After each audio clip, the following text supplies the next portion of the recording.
Welcome to my vlog. This is the exploring the significance of my long weekend. If you want to watch, then let's go! Ito pala yung ginagawa ko sa tuwing naboboard ako. Basa-basa muna ng Bible at nakikinig ng mga worship song at sumasabay sa mga ito. At ito ang aking pamilya.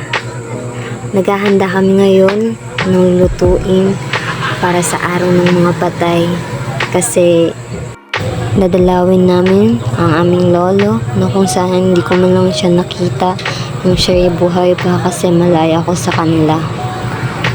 So binuksan ko na nga yung kaldero para tingnan kung luto na ba yung sinaing kong biko.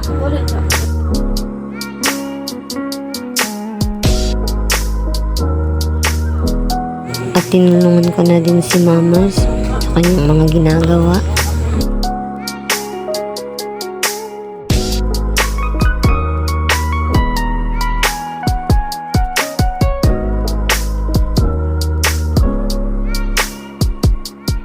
So nilagay namin yung gata ng nyog at asukal at hinalo-halo ito para maging malapot.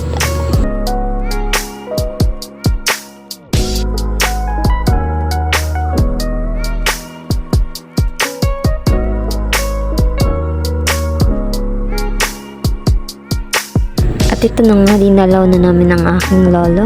Kasama ko sila mama at nanay. Nagsindi na kami ng kandila at inayos na namin yung mga bulaklak para maganda sa paningin. And now, pupuntahan ko ang kaibigan ko para isama sa aking pagsimba. Kaya let's go, enjoy muna! At ito na nga, kasama ko na nga siya, kaya we are going to church na. Bye-bye! Pupunta na nga kami sa simbahan. Kaya hawak kamay muna kami kasi nahiya daw po siya. Ito nga po pala ang aking simbahan, God People's Blessing Church. Let's go! All the time, God is good. Amen. Truly indeed, God is good. At nagsisimula na nga po yung event.